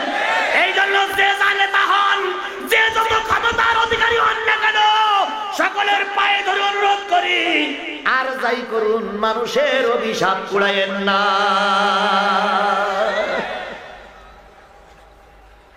যে যখন পাওয়ারে ওঠে গিয়ার তখন দিতেই থাকে, দিতেই থাকে, দিতেই থাকে, করতে করতে। কিন্তু এক সময় তেল কিন্তু ভরেই যাবে। যখন তেল ভরে যাবে তখন তারা ভঁ কিন্তু কাজে লাগবে না। চিরকাল কি গিয়ার থাকে? চিরকাল মোটরসাইকেলের গিয়ার থাকে? সুতরাং বুঝতে হবে আমার ভাইরা, যে জিনিসটা আপনার বুঝাতে চাচ্ছিলাম সেটা হলো যুবকেরা চলে গেল, যুবকদের দ্বারা নেতা কি করে নেবে? পায়খানা পরিষ্কার করে নেবে, নিজের শৌচ কাজ করে নেবে। যুবকেরা ওখান যে ঘুম পড়ল, কুকুর হলো পাহারাদার। এই নেতারা কতদিন ছিল? আল্লাহ রাব্বুল আলামিন কোরআন শরীফে বলেছে ওরা ছিল 300 বছর, আর ছিল 9 বছর। তাহলে কয় বছর? 309 বছর। ওই যুবকেরা গর্তের ভিতরে ঘুমানো। আমি সব তো কোরআন শরীফ পড়ে পড়ে বুঝাইতে পারবো না, তবে কোরআনের লোকেশন দিচ্ছি। 1 থেকে 27 আয়াত পর্যন্ত কাহাফের আলোচনা আছে। 1 থেকে 27 আয়াত সূরা কাহাফ। আজকে বাড়ি গিয়ে এক নজর দেখে তাই শোনার ঘুমাবেন। আমি যে কথাগুলো বলছি সব কোরআন শরীফের ভিতরে আছে। কয় বছর ঘুমাই থাকলো? 1 না 309। 309 আল্লাহ বলে দিল। তারপর আল্লাহ বলল শুধু 309 ধরে রেখো না, কত বছরে যে ঘুমাইছিল একমাত্র আল্লাহ ছাড়া আর কেউ জানে না। 309 বছরের ভিতরে ওই গর্তের ভিতরে ঘুমায় থাকলো। কুকুরের হাড় কঙ্কাল থাকলো, কুকুরের রক্ত মাংস আলাদা হয়ে গেল, কুকুরের কঙ্কাল গুলো পড়ে আছে, কিন্তু মানুষগুলো পড়ে নাই। কেউ বলেছে 3 জন, চতুর্থ ছিল কুকুর। কেউ বলেছে 5 জন, ষষ্ঠ ছিল কুকুর। কেউ বলেছে 7 জন, অষ্টম ছিল কুকুর। এই 7 জন, 5 জন, 3 জনকে আল্লাহ পাক পাশ ফিরাই দিত, নিজে কুদরতি হাতে পাশ ফিরাই দিত। আবার ডাইনে পাশ ফিরাই দিত, নতুবা পোকা হবে, নতুবা ঘা হবে। এই জন্য আল্লাহ পাশ ফিরাই দিত। সূর্য যখন উদিত হতো একদিক থেকে চলে যেত, সূর্য যখন অস্তমিত হতো আর একদিক দিয়ে চলে যেত। সূর্যের আলো থেকে আল্লাহ পাক ওদের হেফাজত করলেন। এইবার 309 বছর পরে জেগে উঠল। আজারি ভাই যখন বিমানবন্দরে বিমানে উঠতেছিলেন, তখন বিমানের সিঁড়িতে দাঁড়ায় বারবার বাংলাদেশের দিকে তাকাই দেখতেছিলেন। আর তার নজর থেকে কথা ফুটে আসতেছিল, আল্লাহ আমি বাংলাদেশের নাগরিক, আমি বাংলাদেশের কিছু একজন সন্তান, আমি একজন যুবক। কোরআনের কথা বলার জন্য 3 মাসের ছুটি নিয়ে 4 মাসের ছুটি নিয়ে বাংলাদেশে এসেছিলাম, কিন্তু বাংলার হুজুর নামক কিছু কলঙ্কিত ব্যক্তিরা আমাকে বাংলায় থাকতে দিল না। জানুর রহমান আজারির বিমানবন্দরে অনেক আলেম ওলামা উপস্থিত ছিল। তারা আমাদের এই যুবককে বিদায় দিয়ে চোখের পানি ফেলায় কেঁদেছে, আল্লাহর কাছে ফরিয়াদ করেছে, আল্লাহ তুমি যুবকটারে হেফাজত করো। আজকের এই বিশাল কাফেলার কাছে একটা জিনিস আমি আগাম শুনাইতে চাই। আজকে তোমরা আজারিরে তাড়াই দিয়েছো, আজকে তোমরা আজারিরে দেশ ছাড়তে বাধ্য করেছো। এমন একটা সময় সামনে আসতেছে, আল্লাহ পাক আজারি 2 মাসের জন্য 2 মাসের জন্য মালয়েশিয়া চলে গেল। হয়তো একদিন জনগণ চিরতরে তোমাদের দেশ থেকে বিদায় করে দেবে। এমন একটা দিন সামনে আসতেছে যেদিন তোমাদের আস্তানা গুড়িয়ে ফেলবে, যেদিন তোমরা ফতোয়া দেবার জায়গা পাবা না। বাংলাদেশের প্রধানমন্ত্রী খুব জনপ্রিয় ব্যক্তি। বগুড়ায় জনসভা করলে কয় লক্ষ লোক হয়? আওয়ামী লীগের যারা নেতা আছেন বলেন তো কয় লক্ষ লোক হবে? খুব বেশি হলে 1 লক্ষ লোক হোক, নাই 2 লক্ষ হোক। তাও এই 2 লক্ষ লোককে বিভিন্ন গাড়িতে করিয়ে ভাড়া দিয়ে খাওয়াইয়ে নাস্তা করাইয়ে পুলিশ প্রোটোকল দিয়ে নিয়ে আসছে। তাহলে প্রধানমন্ত্রীর জনসভায় লোক হয় 2 লক্ষ। আর মিজানুর রহমান আজারী যুবকদের অন্তরে এমন কায়দা করে কেড়ে নিয়েছিল, যুবকেরা এখন আর গান শোনে না, যুবকেরা এখন আর মমতাজের গান দেখে না, যুবকেরা এখন আর নাচ গান দেখে না, সিনেমায় যায় না, যুবকেরা এখন আর পুতুল নাচে যায় না, যুবকেরা এখন আর যাত্রা শোনে না, যুবকেরা সব ছুটে ছুটে আজারীর মাহফিলে। আমাদের মাহফিলে 1 লক্ষ লোক মরে না, কুয়াকাটার মাহফিলে 1 লক্ষ লোক মরে না। কারণ কুয়াকাটা মাহফিল করে গেছে কিছুদিন আগে আলতাবুন্নেসা, সেখানে আমি স্টিল উপস্থিত ছিলাম। কত লোক হয়েছে কুয়াকাটার মাহফিলের, কত লোক জিহাদির মাহফিলে হচ্ছে, এটা কালকে সাংবাদিকরা নির্ণয় করবে, আমি বলবো না। আমার পরিচয় নেই, আমার নাম গাম নেই, কিন্তু কুয়াকাটার মাহফিলে কত লোক হয়েছিল আর জিহাদির মাহফিলে কত লোক হয়েছে কালকে সাংবাদিকরা নিউজ দেবেন। আপনারা সত্য নিউজ দেবেন কার মাহফিলে লোক বেশি হয়েছিল। তারপর আমি গর্ব করি না, অহংকার করি না, আমি দুর্বল মানুষ, কিন্তু আমাদের মাহফিলে 50,000 লোক হয় না, কুয়াকাটার মাহফিলে 30,000 লোক হয় না, চরমোনার মাহফিলে 30,000 50,000 লোক হয় না, আর আজারীর মাহফিলে 10 লক্ষ মানুষ হচ্ছে। এই কোরআনের পথটা যারা বন্ধ করে দিল, কোরআন শোনার পথটা যারা বন্ধ করে দিল, নিঃসন্দেহে আল্লাহর দুশমন, নিঃসন্দেহে রাসূলের দুশমন, নিঃসন্দেহে ইসলামের দুশমন, প্রধানমন্ত্রী নিঃসন্দেহে আপনার দুশমন। আমি কি কথা বাড়াই বললাম? আমি যে জিনিসটা বোঝাতে চাচ্ছিলাম সেটা হলো মৌলবীদের কারণে এখন মৌলবীরা ক্ষতিগ্রস্ত। আল্লাহ পাক অন্তত আমাদের সহি বুঝদান করুক, সকলে বলুন আমিন। বাংলাদেশে আমার কেউ শত্রু নেই, সবাই আমরা ভাই ভাই। আজকে এই যে দাড়িওয়ালা, এই যে দাড়িওয়ালা, এই যে দাড়িওয়ালা, এনারা একটা একটা কেউ না কেউ কোনো না কোনো দলের সাপোর্ট করে। এখন যদি এই বগুড়ার রাজপথে আমার শ্রদ্ধেয় ভাইকে কোন লোক দাড়ি ধরি টানাটানি করবে, তখন কি পিছনে যেই বলবো না যে তুমি কোন দল করো, এই কথা শুনবো? বরং দাড়ি আর টুপির পরে আঘাত এসেছে, আমি মুসলমান, সে যে দল করুক না কেন, আমি মুসলমান, আমার দাড়ি আমার রাসূলের টুপির পরে আঘাত এসেছে, আমি আর বসে থাকতে পারি না। তাহলে এইটাই যদি আমাদের কার্যকলাপ হয়, মিজানুর রহমান আজারীর বক্তব্যগুলো শোনেন, কখনো আমার মতন হিট বক্তব্য তিনি দেননি। একটা বক্তব্য কোন হিট আলোচনা নেই। আপনারা হিট কথা বলেছেন, তার প্রতি উত্তরে তিনি নরম কথা দিয়ে বুঝাইছেন। আজকে আপনারা বলতেছেন সে নাকি কিছু বিরূপ মন্তব্য করেছে। মালিকের কাছে কৈফিয়ত দেওয়া লাগবে, আখিরাতে যাওয়া লাগবে, আপনিও যাবেন আমিও যাব, সেদিন সেখানে বোঝা বলা হবেই হবেই হবে। আমার ভাইয়েরা, আল্লাহ পাকের নবীর কাছে প্রশ্ন করা হলো আসহাবে কাহাব, আর আল্লাহ উত্তর দিলেন আসহাবে কাহাব আর রকিম। আল্লাহ পাক কাহাবের সঙ্গে কি ঢুকাই দিলেন? রকিমও ঢুকাই দিলেন। এবার সাহাবীরা প্রশ্ন করতে সুবিধা হলো রকিম কি? হুজুর বললেন শোনো, রকিম হলো 3 জন যুবক। কয়জন যুবক? এই 3 যুবক। 15 মিনিটের ভিতরে শেষ করবো ইনশাআল্লাহ। এই না, ওই যে বাধ্যবাধকতা আছে একটা, 2টা পর্যন্ত। সুবহানাল্লাহ, ইনশাআল্লাহ। আচ্ছা হবে, আমারে রেখে চলে যাবেন। কেডা কেডা হাত তোলেন? কেডা কেডা মোনাজাত রেখে চলে যাবেন? হাত তোলেন। হাত জয়যুক্ত। ঠিক আছে বন্ধুগণ, কিছু লোক মনে করে চারিপাশে যখন এসরাবিলার বেকাবিল মানে উপস্থিত, তখন মানে হুজুর মানে লাইন ঘুরিয়ে দেবে। ওরে যে যাই বলুক, আমি তো বাংলাদেশের নাগরিক, যে যাই বলুক আমি দেশের নাগরিক, আমার টাকায় নেতারা চলে, নেতার টাকায় আমি চলি না। কোন নেতা কি আমার চলার জন্য টাকা দেয়? বরং আমার টাকায় নেতা চলে, আমার টাকায় নেতার তেল পড়ে, আমার টাকায় নেতার বউ কাপড় পরে, আমার টাকায় নেতার বউ বাজার করে, আমার টাকায় তোমার ছেলে মেয়ে পড়ে, তোমার টাকায় আমি বাজার করি না। যদি বলেন হুজুর কেমন কথা হইলো, আমি মোবাইলে কথা বলতেছি 60 পয়সা মিনিট, 1 মিনিট কথা বললে 20 পয়সা পায় হইলো কোম্পানি, আর 40 পয়সা পায় সরকার। তাহলে সরকারের এই যে বিশাল টাকা এক জায়গায় করেই তো নেতার বেতন হয়, তাহলে নেতা চলে আমার টাকায়, আমি তো নেতার টাকায় চলি না। সুতরাং নেতাদের আমরা বানাইছি তাই নেতা। আমরা যদি আবার ঠ্যাং ধরে না টানি, ওই সাত ধরে টিকে থাকতে পারবে না, এক টানে সাগর পার করে ভারতে পাঠাই। সুতরাং আর যাই করুন, কোরআন হাদিসের বিপক্ষে যাইয়েন না। আপনি যে যাই করুন, আপনার পরিচয় আপনি মুসলমান, আমার পরিচয় কি? মুসলমান। করে দলদারি বাদ দেন, কিয়ামতের দিন আল্লাহ জিজ্ঞেস করবে তুই আওয়ামী লীগ, বিএনপি, জাতীয় পার্টি, জামাত ইসলাম করেছিলি কিনা? আল্লাহ বলে মান রব্বুকা মান দীনুকা মান নাবিয়ুকা। তখন ফেরেশতা বলবে লা দি লা দি, ফেরেশতা বলবে লাগা লাগা লাগা।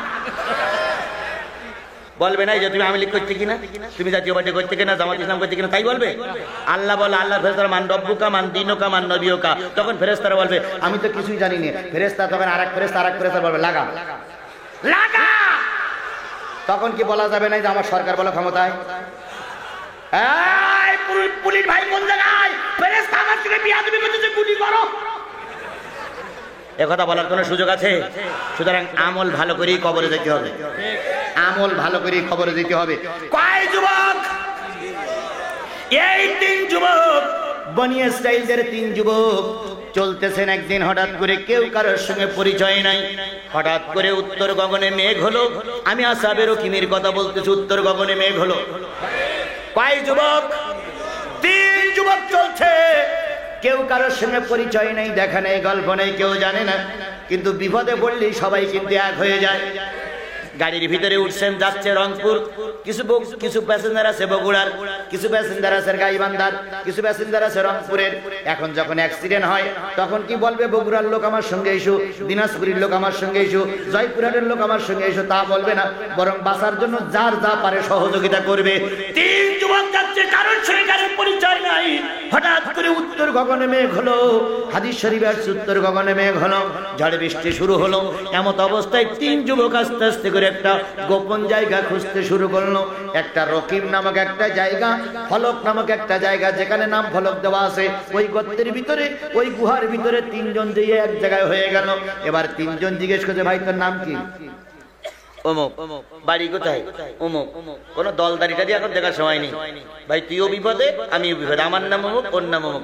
তিনজন বসে থাকলাম। দীর্ঘ পথ চলার কারণে তাদের ঘুম এসে গেছে। তিনজন ঘুমায়ে পড়েছে। ঘুম থেকে জেগে তিনজন উঠে যা দেখলো, সেটা বিরাট একটা করুণ অবস্থা। দেখলো গর্তের মুখে বিরাট আকারের একটা পাহাড় গড়াইতে গড়াইতে এসে গর্তের মুখটা বন্ধ হয়ে গেছে। তিন যুবক এবার ওই গর্তের মুখে এসে ঠেলাঠেলি করে যখন ওই গর্তের মুখের থেকে পাহাড়টা সরাইতে পারছিল না, ওর ভিতরে একজন মুরব্বী লোক ছিল। তিনি বললেন রে যুবক, মোবাইল নাই, তখন কোনো আলোচনা করার সুযোগ নাই। যে অবস্থায় পড়েছি, এই অবস্থা থেকে একমাত্র আল্লাহ ছাড়া আমাদের কেউ বাহির করতে পারবে না। বিপদে পড়লে সাহায্য করে কে?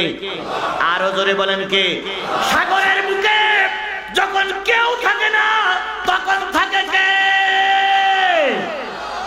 আর বিপদে না পড়লে মানুষ আল্লাহরে ডাকে না।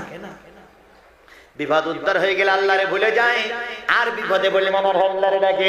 তিনজন যুবক বলতেছে এখন আল্লাহরে ডাক। যত সম্ভব মোনাজাত করেছে, কিন্তু পাহাড় একটুও সরলও না, নড়লও না। পাথর একটুও সরলও না, নড়লও না। পাথর বুকটা বন্ধ করে দিয়ে পড়ে আছে। ওই মুরব্বি বলতেছে ভাই রে, যার যা ভালো আমল আছে, তোর বয়স 30, আমার বয়স 40, ওর বয়স 50, এই তিনজনের যার যা ভালো আমল আছে, সেই আমল দিয়ে মানুষের কাছে, আল্লাহর কাছে বল। আল্লাহ হয়তো একটা ফয়সালা করেই দেবে, আল্লাহ একটা ফয়সালা করেই দেবে। প্রথম যে 30 বছরের যুবক ছিল, সে বলতেছে আল্লাহ আমি তো যুবক, তুমি তো যুবকদের ভালোবাসো। যুবকদের আমার আল্লাহ ভালোবাসে, কিন্তু বাংলাদেশের হুজুররা ভালোবাসে না। আপনার মাহফিলে আগে আপনাদের মাহফিলে লোক আপনাদের পক্ষে স্লোগান দিত, আর এখন আপনাদের বুকে মানুষ জুতা ফেলাই মারবে। কারোর প্রশংসা করলে, কাউকে বড় বানালে নিজের বড়ত্ব প্রকাশ পায়, আর নিজে নিজে বড় হলে শয়তান হয়ে যেতে হয়। শয়তান হয়েছিল নিজের অহংকারের করার কারণে। আল্লাহ পাক আমাদের এই মিজানুর রহমান আজহারীরে কবুল করুন। আল্লাহ পাক তাকে সহিভাবে আরো জ্ঞান অর্জন করে তাকে দেশে ফিরে আসার তৌফিক দান করুন। আপনারা সমালোচনা করে ওরে বাটপার বলেছেন, তার প্রতি উত্তরে তিনি কি বলেছেন? আগামীকাল আমার বড় ভাই আসবে। কি সুন্দর কথা। আল্লাহ আল্লাহ তুমি যুবকটারে হেফাজত করো, আল্লাহ তুমি আজহারীরে হেফাজত করো, আল্লাহ তুমি আজহারীরে বীর পুরুষের মতন আবার বাংলা জমিন আসার তৌফিক দিয়ে নাও। প্রতি উত্তরে তিনি কি বলতেছেন? আগামীকাল আমার বড় ভাই আসবে। বড় ভাইয়ের কথা শুনে অনেক নামাজি হয়েছে, বড় ভাইয়ের কথা শুনে অনেক দাড়ি কাটা লোক দাড়ি রেখেছে, অনেক মদখোর ভালো হয়েছে, অনেক বেপর্দা নারী পদ্মাশীলা হয়েছে। আজকে আপনারা আমার ট্যাকেল দিতে পারেন না, আগামীকাল যেন বড় ভাইয়ের সম্মানের কোনো ক্ষতি না হয়। আপনাকে বড় ভাই বলে সম্বোধন করলো, আপনাকে ওস্তাদ বলে সম্বোধন করলো, আপনাকে মহাপুরুষ বলে সম্বোধন করলো, আর আপনি তার প্রতি উত্তরে বললেন ওরে বাটপার। কথাটা যখন বললেন আপনার কি দিলে একটু বাজলো না? আপনার অন্তরে কি একটু বাজলো না? আপনি আজহারীরে বনবাসে দেননি, আজহারীরে দেশ থেকে তাড়াননি, আপনার কোরআনের মাহফিলের শ্রোতাদের আপনি দাঁড়াই দিয়েছেন। আপনার মাহফিলে আগে লোক হতো 20,000, এখন 2,000 লোক খুঁজে পাবেন না। আগে ইসলামের শত্রুরা, কোরআনের শত্রুরা। আমি এক দাদার সামনে দাঁড়ালাম, দাঁড়াই দেখি মিজানুর রহমান আজহারীর রথ চলতেছে। আমি দাদারে জিজ্ঞেস করলাম আপনার নাম কি? শ্রী নারায়ণ। বাড়ি বাড়ি ওই বাগেরহাট। তো কার আলোচনা শুনতেছেন আপনি? কৃষ্ণর আলোচনা শুনবেন, এর আলোচনা শুনতেছেন? হুজুর এই লোকটার আলোচনা খুব সুন্দর, এই লোকটার আলোচনার ভিতরে এত গঠনমূলক ভালো ভালো কথা বলে, এই জন্য আমি আগে গান বাজনা শুনতাম, এখন যখন সময় পাই তখন এই লোকটার আলোচনাই শুনি। আমি একজন অমুসলিম ভাই, হিন্দু ভাই, দাদা ভাই, এখানে একজন দাদা ভাই আছে। আপনার লোক ওই দাদা ভাই নাম কি? প্রদীপ। দাদা খুব ভক্ত আমার, সব জায়গায় যায়, যত মাহফিল এই এলাকা হয় কেউ না গেলে দাদা আগে যায়। আমি দোয়া করতে দাদা আল্লাহ দাদারে কলেমা আলা বানাই যাও, কিন্তু হচ্ছে না, কবে যে হবে কইছে দাদা। দাদা এমনি ভাই, আল্লাহ পাক দাদারে কবুল করুক। আজকেও ওই চাই মাথার থেকে দাদা হাত ধরে নিয়ে আইছে। আমি কই দাদা কি খবর? কোনো কথা নেই, আপনি আমার হুজুর। পার্শ্ববর্তী গাইবান্ধা জেলা, গাইবান্ধা জেলার একটা থানা গোবিন্দগঞ্জ, গোবিন্দগঞ্জের এক পুলিশ ভাই যাচ্ছিল ঢাকায়, যমুনা ব্রিজ দিয়ে গাড়ি নষ্ট হয়ে গেছে, উনি যাবে এক আসামি ধরতে। হঠাৎ করে আমার গাড়ি চলে গেল, গাড়ি ব্যারিকেড দিয়ে তিনি আমার গাড়িতে চললেন। চলার পরে বলতে হুজুর আপনি সে আজিজুল হুজুর না? আমি বললাম হ্যাঁ। হুজুর গোবিন্দগঞ্জ আপনি মাহফিল করতে গেলেন না? আমি ছিলাম। বলো। আমি বললাম তা কি ঘটনা? তখন আমার টিপ টিপ টিপ করতেছে, কি জানি আবার কোনো ঝামেলায় বাধাই। কয় না হুজুর চিন্তার কোনো কারণ নেই, হুজুর কোনো ভয় পাবেন না, আমি আসামি ধরতে যাচ্ছি, এখন গাড়ি নষ্ট, তা এখন এদের বললাম তা আপনার গাড়িতে তুলে দিল, তা ভালো আলহামদুলিল্লাহ, চলেন হুজুর, চিন্তার কোনো কারণ নেই। সব যখন নীরব হয়ে যায় তখন পুলিশের ভাইরা আপনার রস শোনে।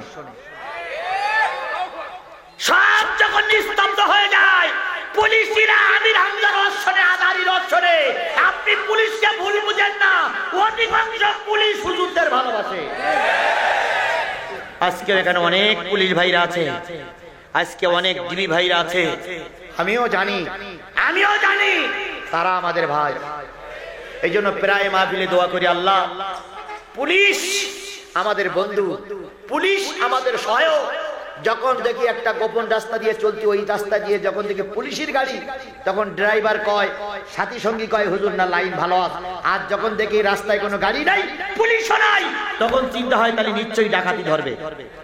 এই জন্য পুলিশ রাস্তায় সারা রাত জেগে জেগে পাহারা দেয়। পুলিশটা আমাদের শত্রু নয়, আমাদের শত্রু পুলিশদেরকে বানানো হয়েছে। ওই লোক কি বললেন হুজুর, বড় বড় পুলিশ অভিযান, বড় বড় লোক যখন, দায়িত্বশীল নেতারা যখন চুপচাপ বসে থাকে, তারা কিন্তু গান শোনে না, যাত্রা দেখে না, তারা ওই আজহারীর আলোচনা শোনে। হায় রে কপাল পোড়া জাতি, আজহারীর আলোচনা প্রশাসন শোনে, আজহারীর আলোচনার মাহফিলে মন্ত্রী বসে থাকে, আজহারীর আলোচনার মাহফিলে কি বলে এসপি বসে থাকে, ডিসি বসে থাকে, আজহারীর আলোচনার মাহফিলে এমপিরা বসে থাকে। এমপিদের ভালো লাগে, মন্ত্রীদের ভালো লাগে, তারপরে নেতাদের ভালো লাগে, কিন্তু আজহারীর মাহফিল একদল মুসলমানের ভালো লাগলো না। এরা হলো ফার্স্ট ক্লাস কবর পূজারী, এদের কবরের ব্যবসায় ভাটা পড়েছে, এই জন্যই এরা উঠে পড়ে লেগেছে। সুতরাং সেই আলেমদের সঙ্গে যারা বিয়াদবি করে, এরা বাংলার কলঙ্কিত সন্তান। যারা আলেমদের বিরুদ্ধে গালিগালাজ করে, এরা অবৈধ ভাইয়ের অবৈধ সন্তান। তারপর আমাদের দেশের এক মৌলবী নতুন কোরআনের আয়াত তৈরি করেছে, আমি নাম বলবো না, তিনি কোরআনের আয়াত তৈরি করেছে, নতুন নতুন কোরআনের আয়াত তৈরি করে মানুষের কাছে পড়ে শোনাচ্ছে। আজকের হুজুরদেরকে বলি, আপনারা বড় ভাই, আমি কিচ্ছু জানি না, আপনারা এ সম্পর্কে একটাও মন্তব্য করলেন না, একটা মিছিল আপনারা দেখাতে পারলেন না, একটা মাহফিলে তাদের বিরুদ্ধে কোনো প্রতিবাদ করলেন না। আর যত প্রতিবাদ সব আজহারীর বিরুদ্ধে, কৈফিয়ত দেওয়া লাগবে। সুতরাং শোনেন, এখানে নিঃসন্দেহ তাবলিগীর ভাইরা আছে, নিঃসন্দেহ চরমনার ভাইরা আছেন, নিঃসন্দেহ কুয়াকাটার ভক্ত আছেন। আমি আপনাদের করজোড়ে অনুরোধ করি, আমি কুয়াকাটাকে অন্তর দিয়ে ভালোবাসি, চরমনার বিশ্বের কাছে শ্রদ্ধা করি, আমি অবশ্যই আলেমদের শ্রদ্ধা করি, কিন্তু একজন আলেম আর একজন আলেমের পিছনে যখন কাঠি লিখে ক্ষতি করে, তখন তো আমি হুজুরেই চুপ করে বসে থাকতে পারি না। কারণ আজহারীর মাহফিলে বুড়ো মানুষ বেশি যায় না, যুবক মানুষ বেশি যায়, বুড়ো মানুষ বেশি যায় না, যুবক মানুষ বেশি যায়। মমতাজ এক গান গেই 1 লাখ টাকা নেয়। এখন আর মমতাজের গান এত অঞ্চলের ভিতরে কোন জায়গায় হচ্ছে, এই জন্য ওরা তো জ্বালা পড়া শুরু হয়েছে।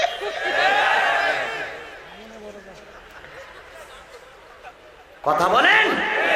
তবে একটা জিনিস মনে করে রাখবেন, হুজুরির তাড়াইয়ে গান চলবে না, হুজুরির তাড়াইয়ে যাত্রা চলবে না, বরং হুজুরকে তাড়াইয়ে দিয়েছো, আমরাও শপথ দিয়েছি অনিসলামী কোনো কার্যকলাপ বাংলার জমিনে চলতে দেওয়া হবে না, হবে না, হবে না।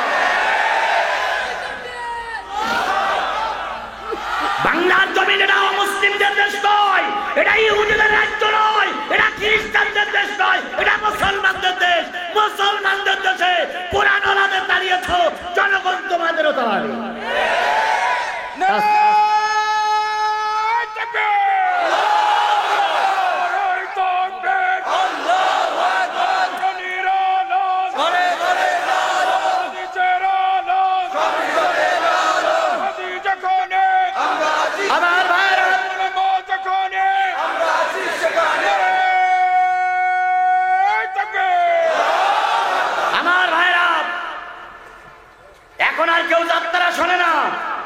যাত্রা আস্তে আস্তে বন্ধ হয়ে গেছে।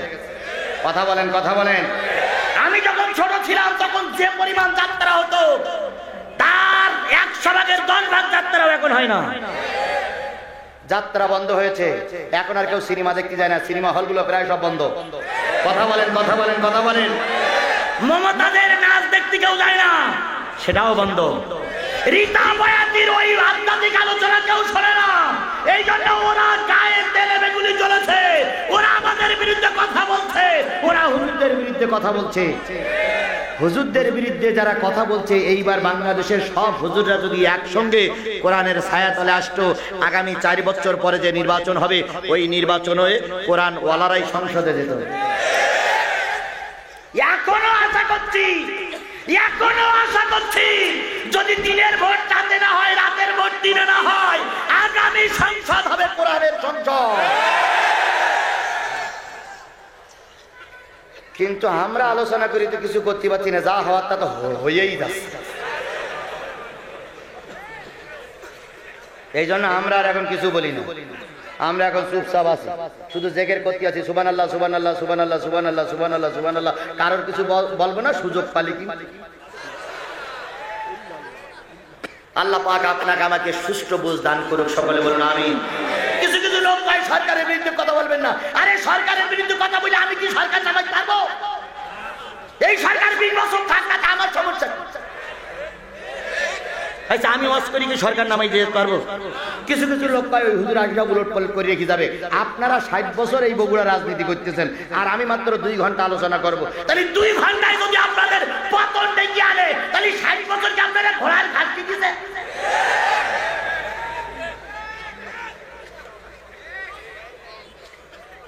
2 ঘন্টা আমি কারণ নামাজ পারবো? জীবনেও সম্ভব। ও শুধু সুড়সুড়ি দেওয়া হবে, আমার মাছ খেতে হবে, আমার জেলে যাইতে হবে। ও শ্রেণী যে যা পারে করুক, আমি কোরআন হাদিসের কথা বলতে দিন আপনার পরে একদিন না একদিন হিসাব তো দেওয়া লাগবে, আর একদিন না একদিন জনগণ বলবে আমি কত বুঝতে যাবো কেন? কয় যুবক? ওই 3 যুবকের ভিতরে কম বয়সী যুবক বয়স কত? 30 বছরের যুবক বলতেছে, আল্লাহ আমি একজন টকবকে যুবক, আমার কোনো গুণ নাই, তবে আমার একটা দোষ ছিল। আগে দোষটা বলে তারপরে গুণটা বলি। দোষটা হলো আমি একজন মেয়ে লোকের প্রেমে পড়ে গেলাম, মেয়েকে আমি ভালোবাসলাম, মেয়েকে আমার টার্গেটে নিলাম। এই মেয়ের সঙ্গে বিয়ের আগে একটা কাজ করাই লাগবে, মেয়ের সঙ্গে বিয়ের আগে একটা নির্জন কামরায় থাকা লাগবে। বিয়ের আগে যত প্রকার প্রেম, বিয়ের আগে যত প্রকার ভালোবাসা, বিয়ের আগে যত প্রকার মেলামেশা, এগুলো বৈধ না অবৈধ? জোরে বলেন, এগুলো বৈধ না অবৈধ? সেদিন কিছুদিন আগে শুনলাম পুলিশ বাইরে অবৈধ কপতি ধরে তাদেরকে জেলখানায় ঢুকেছে। পুলিশ ভাইরা আপনারা অবৈধ কপতি ধরেন, জনগণ আপনাদের সাপোর্ট দেবে। আমি একটা মেয়েরে ভালোবাসলাম, মেয়ের সঙ্গে কুপ্রস্তাব দিলাম, মেয়ে আমার সঙ্গে পাল্টা প্রস্তাব দিল, 100 সোনার টাকা যদি দিতে পারো ও যুবক, আমি তোমার সঙ্গে বিয়ের আগে একটা সময় দেব। আমি রাজি হয়ে গেলাম। 100 টাকার জায়গায় করে যুবতীর হাতে তুলে দিলাম। যুবতীকে বললাম, যুবক আসো, যুবতী আসো আমার সঙ্গে। যুবতী আমার সঙ্গে চলে আসলো। একটা নির্জন কামরা বেছে নিলাম। কামরা বেছে নেওয়ার পর ওই কামরার ভিতরে ঢুকে একজন আর একজনের পাশে বসলাম। পাশে বসে জেনা করতে যেয়ে, যৌন মিলন করতে যেই যত প্রকার কৌশল আছে সব কৌশল অবলম্বন করলাম। অবলম্বন করে আমি ওই যুবতীটারে যখন ধরবো, যুবতীর সঙ্গে যখন খারাপ কাজে লিপ্ত হব, তখন ওই যুবতী আমারে বললেন, ভাই বিয়ের আগে এই কাজটা করলে আল্লাহর কাছে কৈফিয়ত দিতে হবে, সুতরাং আল্লাহর ভয় করো, বিয়ের আগে এই কাজ করা যাবে না। এই মহিলাটার কথা আমার হৃদয়ের ভিতরে এমন কায়দা করে ধরলো, আমি ভয় পেয়ে গেলাম। আমি ঘরের ভিতর থেকে বেরিয়ে আসলাম, বললাম, বোন 100 টাকা তোর ফি সাবিলিল্লাহ দান করে গেলাম, আমি আল্লাহর ভয়ে এই কাজ করব না। ও আমার মালিক, ও আল্লাহ, যদি তোমার ভাই নির্জন কামরায় নারীটারে ছেড়ে আসতে পারি, যদি এটা তুমি পছন্দ করি থাকো, আমার কাজটা যদি তোমার কাছে গ্রহণীয় হয়ে থাকে, আসমানের মালিক জমিনের মালিক কেউ যখন আমাদের ডাক শুনতেছে না, তুমি দয়া করে পাথরটা সরাইয়া দাও, আমরা যেন বেরিয়ে যেতে পারি। বলার সাথে সাথে একটু খট করে শব্দ হলো, পাথরটা একটু সরে গেল, বাইরের থেকে আলো আসতে শুরু করলো, কিন্তু বাইরে যাওয়ার মতন পথ এখনো বাহির হয়নি, কারণ বক্তব্য বাকি আছে কয়জনের। এবার 2 নম্বর যিনি বক্তব্য দিচ্ছেন তিনি বলতেছেন, ও আল্লাহ, আমি গরিব মানুষ, আমার বাড়িতে একটা বৃদ্ধা মা আছে। কি আছে? বৃদ্ধা মা আছে। আমি দিন মজুরি করি, সারা দেশে কাজ কাম করি, বাড়ি যাই। বাড়ি যাওয়ার পর যখন ছেলেমেয়েরা দৌড়ে আসে, স্ত্রী আসে, আমি আগে ছেলে মেয়েদের না দিয়ে মারে দেই, মারে খাওয়াই। এভাবে করতে করতে হঠাৎ করে যাচ্ছে একদিন রাত হয়ে গেল, যেয়ে দেখি মা জননী ঘুম পড়েছে। আমি মায়ের কামরার ভিতরে ঢুকলাম, ছোট ছোট বাচ্চাগুলো আমার পায়ের কাছে গোড়াগড়ি করছে, বাবা খেতে দাও, বাবা খেতে দাও। স্ত্রী এসে বলতেছে, বাজার করেছো, বাজারে দাও। আমি স্ত্রীর মুখের দিকে তাকালাম না, সন্তানের মুখের দিকে তাকালাম না, অপেক্ষায় থাকলাম কখন মার ঘুম ভাঙবে। হঠাৎ করে শেষ রাত্রির দিকে মার ঘুম ভাঙলো। ঘুম ভাঙার পরে মা দেখলো আমি মায়ের খাবার নিয়ে দাঁড়ায় আছি, বাচ্চাগুলো সব ঘুমান্ত অবস্থায় ক্ষুধার্ত অবস্থায় ঘুমায় আছে, স্ত্রী স্বামীর পায়ের কাছে বসে আছে। মা জিজ্ঞেস করলো বাজানে অবস্থা কেন? আমি মায়ের কাছে বললাম মা তুমি ঘুম থেকে জাগুনি বলে আমি বাচ্চাদের খাওয়াইনি। মা তখন আমার বুকের ভিতরে জড়ায় ধরে বললেন আল্লাহ, যে সন্তান আমার জন্য বাচ্চারে খেতে দেয় নাই, আমার জন্য স্ত্রীর খাওয়ার বন্ধ করে দিল, আমি কি বলে দোয়া করব? আল্লাহ আমার এই বাচ্চাটার পরে যেন কোনো বড় বিপদ দিও না। ও মালিক, আমার ওই মায়ের দোয়া যদি তোমার কাছে কবুল হয়ে থাকে, ওই মাকে যদি খেদমত করেছিলাম ওইটা যদি তোমার কাছে পছন্দ হয়ে থাকে, আসমানের মালিক জমিনের মালিক দয়া করে পাথরটা সরাইয়া দাও, আমরা যেন বেরিয়ে যেতে পারি। আর একটা শব্দ হলো পাথরটা একটু সরে গেল, কিন্তু বেরোনোর মতন কোনো সুযোগ এখনো হয়নি, কারণ ফরিয়াদ করতে বাকি আছে কয়েকজনের। ইনি ছিলেন একটু মুরব্বী গোছের লোক। ইনি বলেন আল্লাহ এরা দুইজন গরিব মানুষ বুঝতে পেরেছি, কিন্তু আমি একজন সমাজের ধনাঢ্য ব্যক্তি, আমি একজন নেতা মানুষ, আমি একজন ধনাঢ্য ব্যক্তি, আমার অনেকগুলো মিল কলকারখানা আছে, আমার অনেকগুলো কর্মচারী আছে। এই কর্মচারীর ভিতরে এক কর্মচারী হঠাৎ করে কিছুটা কাজ করে তিনি চলে যায় আমার কাছ থেকে ছুটি না নিয়ে। এই কাজের বিনিময় ছিল তার কয়েকটা টাকা। এইভাবে যখন চলে যায় আমি চিন্তা করলাম নিশ্চয়ই তার কোনো ক্ষতি হয়েছে। ওই কাজের মজুরি দিয়ে আমি একটা ছাগল কিনলাম, ছাগল কেনার পরে ওই ছাগলের বাচ্চা হলো, তার থেকে বাহির আরো বাড়তে শুরু করলো। এক যুগ পরে একদিন এসে ওই কর্মচারীরা ফিরে এসে বলতেছে মালিক 12 বছর আগে একদিন তোমার কাজ করতে করতে চলে গিয়েছিলাম, কিছু মজুরি পাবো, আজকে বড় বিপদে পড়েছি, মজুরিটা যদি দিয়ে দিতে আমার উপকার হতো। এই বলার পর আমি একটা ছাগলের দল দেখাই দিলাম। ওই লোকটি আমাকে বলতেছে মালিক আমাকে আপনি উপবাস করবেন না, আমার সেই ছাগলটা দেন। আমি তখন বললাম রে গোলাম, তোর সেই কাজের টাকা দিয়ে ছাগল কিনেছিলাম, ছাগলের পরে ছাগলের পরে ছাগলের পরে ছাগলের পরে করতে করতে এখন এতগুলো ছাগল হয়ে গেছে, এইগুলো সব নিয়ে যা। ওই গরিব মানুষটা ছাগলের দল নিয়ে যখন যায় তখন একটা দোয়া করেছিল, আল্লাহ আমার মালিকের তুই বড় বিপদে ফেলো না। আমার এই গরিব কর্মচারী আমার পরে খুশি হইয়া আমার জন্য দোয়া করেছিল। ও আসমানের মালিক ও জমিনের মালিক, এই দোয়াটা তোমার কাছে যদি কবুল হয়ে থাকে পাথরটা সরাইয়া দাও, আমরা যেন ঘরে ফিরে যেতে পারি। পাথরটা সরে গেল, 3 যুবক বেরিয়ে আসলো। এই যে 3 জন গর্তের ভিতরে বসে কেঁদেছিল, কোরআনের ভাষায় এদেরকে বলা হয় রকিম। কোরআনের ভাষায় এদেরকে বলা হয় কি? আর ওই 7 জন গর্তের ভিতরে ছিল, গুহার ভিতরে ছিল, এদেরকে বলা হয় কি? আসহাবে কাফ। আল্লাহ পাক বলতেছে আসহাবে কাফ, এগুলো আমার বড় আশ্চর্য ব্যাপার। ইজাওয়াল ফিতিয়াতু ইলাল কাফি ফাকালু রব্বানা আতিনা মিন লাদুনকা রাহমাতান ওয়া হাইয়্যুল লানা। আলোচনাগুলো হয়ে গেছে। আল্লাহ পাক বলতেছে তারা দোয়া করলে হে আমাদের প্রতিপালক, ওই যুবকেরা আসহাবে কাফের যুবকেরা দোয়া করলে আমার প্রতিপালক যদি তুমি রহমত না করো আর আমাদের যদি সঠিক পথে টিকে থাকতে না দাও, নিশ্চয়ই আমরা ক্ষতিগ্রস্ত হয়ে যাব। এই জন্য আল্লাহ পাক তুমি আমাদের পরে রহমত করো, দোয়া করলাম। আল্লাহ পাক বলেন আমি তাদের কানের ভিতরে একটা পর্দা দিয়ে দিলাম। তারা 309 বছর ঘুমালো, বাইরের কোন আওয়াজ তাদের কানের ভিতরে পৌঁছালো না। এ কাজ আল্লাহ যদি করতে পারে, চিনি না দাদা, আল্লাহ পাক যদি এই কাজটা করতে পারে কয়েক বছরের জন্য, কয়েক দিনের জন্য, কয়েক ঘন্টার জন্য, কয়েকটা সময়ের জন্য করতে পারে, আমরা যদি বিপদে পড়ে আল্লাহরে ডাকি আল্লাহ কি শুনবে? জোরে বলেন শুনবে। কেন শুনবে? আমাদের মর্যাদা একজন নবীর মতন। এই ফাদলুল আলেমে আলাল আবিদে কাফাদলি আলা আদনাকুম। হুজুর বলেছেন সাহাবীরা শোনো, তোমাদের কাছে আমার মর্যাদা যেমন, শেষ জামানায় সাধারণ মানুষের কাছে আলেমের মর্যাদা তেমন। জোরে বলেন সুবহানাল্লাহ, সুবহানাল্লাহ, সুবহানাল্লাহ। তাহলে আজকের আলেম একজন নবীর মতন, কথা বলেন। আজকের আলেম একজন নবীর আলেম রেজেল খাটালি, নবীর রেজেল খাটানো হবে, তবে সেই আলেম হবে যদি নির্দোষ হয়, আলেম যদি ভালো হয়। এই আলেমের সঙ্গে বিয়াদবি করলে কার সঙ্গে বিয়াদবি করা হবে? নবীর সঙ্গে বিয়াদবি করা হবে। ফাদলুল আলিমি আলাল আবিদি কাফাদিলি আলা আদরাকুম সুম্মা ক্বালা। এরপরে বললেন শোনো, নিশ্চয়ই আমার আল্লাহ, ফেরেশতা, গর্তের বিবিলিকা, সাগরের মাছ সবাই একজন হক্কানি আলেমের জন্য দোয়া করে। জোরে বলেন, জোরে বলেন, জোরে বলেন। যারা কোরআন হাদিসের বিরোধিতা করে এরা মুসলমানের বাচ্চা না। সুতরাং মুসলমানের যারা বাচ্চা না তারাই কেবল কোরআন হাদিসের বিরোধিতা করে। আপনারা কি মুসলমান না মুসলিম? তাহলে মুসলমান হলে কিসের ছায়াতলে থাকতে হবে? কারা কারা কোরআনের ছায়াতলে থাকতে রাজি আছেন? দুই হাত উঁচু করে আল্লাহরে দেখান। জোরে নারায়ে তাকবীর। আল কোরআনের আলো, আল হাদিসের আলো, তোমার নেতা আমার নেতা, দুনিয়ার মুসলিম, লিল্লাহে তাকবীর। আজকে এখানে কতগুলো লোক হলো? হয়তো 50,000 নারী দিয়ে আর 50,000 তাহলে 1 লাখ লোক হয়েছে।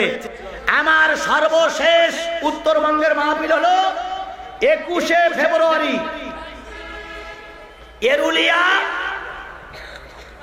হাটখোলা, এরুলিয়া বিমানবন্দরে আসতে পাওয়া যাবে।